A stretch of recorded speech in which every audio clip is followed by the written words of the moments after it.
city of Philadelphia continued into the early morning hours. Police were busy responding to retail theft and break-ins from West Philadelphia to Northeast Philadelphia. The chaos started in Center City last night when a large group of juveniles began looting store after store. Then a caravan of people started riding around the city, targeting more spots. Police began pursuing one group and were able to stop them at Sellers and Oakland Streets in the Frankfurt neighborhood. Overall, more than a dozen people were arrested, but interim Philadelphia Police Commissioner John Stanford was clear to point out the lawlessness is not related to an earlier peaceful protest. Those demonstrators who took to Center City streets were protesting a judge's decision yesterday. In that case, she dismissed all charges against former Philadelphia police officer Mark Dial in the deadly shooting of Eddie Irizarry. We have team coverage of the events. Action News reporter Corey Davis has more on the drop charges for the former police officer. But we're going to start with Action News reporter Catherine Scott live in Center City with what the new police chief called criminal opportunists. Good morning, Catherine. Good morning, guys. And at this point, we don't know how many businesses in all were hit, but there was a heavy police presence in Center City overnight. We're over by the Apple Store, which was one of the locations that looters targeted. Numerous devices were taken. Witnesses found themselves in the middle of it.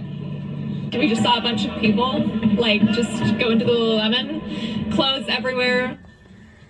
This is cell phone video. Police making arrests at the Lululemon on Walnut Street. Authorities investigating reports that a caravan of vehicles moved around the city with followers jumping into the lawlessness. Cell phone video shows the chaos. People with arms full of clothing and electronics. You see them hauling them down Center City streets, loading the goods into cars. The looting started shortly before 8 p.m. 911 calls started coming in about a large group, possibly as many as 100, moving through Center City. Around 8 p.m., cell phone video shows a group of people taking merchandise out of a Chestnut Street Foot Locker. A number of juveniles got away, but police say at least one adult was arrested. Within 15 minutes, more looting reported, this time at Lululemon. You can see the piles of clothing on the floor.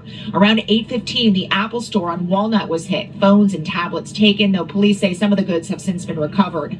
By 9:10, police locked down multiple blocks of Chestnut and Walnut. As of midnight, police say at least 15 to 20 people were arrested. 2 weapons were recovered and 1 police vehicle sustained damage. Police say the looting had nothing to do with the earlier peaceful protest after a judge dismissed charges against a police officer who fatally shot Eddie Irizarry. It's disrespectful to the Irizarry family and what they're going through right now, and they were at the protest earlier. They've certainly communicated in all of their social media and media appearances about wanting answers, wanting justice, but also wanting it to be peaceful.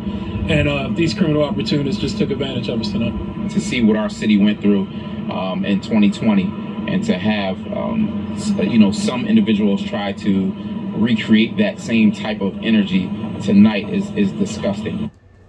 And after the decision came down yesterday, police say they had added coverage as a precaution in the event of civil unrest. But again, that these were criminal opportunists last night. Police say to expect more arrests in connection to the looting. We're live in Center City. No, Catherine, the trouble did not stop there. A break-in sent police to this Rite Aid at 53rd Street and Baltimore Avenue in the Cobbs Creek section. Not long after that, a car slammed into the Curaleaf store on the 5000 block of City Avenue. It is not known if anything was stolen from that dispensary shop. Lower Merion police across the street were called in to respond to some of these incidents because Philadelphia police were so bogged down with other calls. Action News reporter Corey Davis is live at the Roosevelt Mall, which also saw criminal activity overnight. Good morning, Corey. Matt and Tam, good morning. Yeah, the JD Sports here along Cottman Avenue at Roosevelt Mall, they tore this store apart. You can see all of the mannequins that are sprawled out right now along the floor. There are shoes out here, Nikes, Adidas, the entire wall over here where they usually have clothes hanging, that was entirely cleared out. There is not a single piece of clothing left behind here in the JD Sports at Roosevelt Mall. I want to give you a look there, some additional video, shattered glass on the floor, also JD Sports here.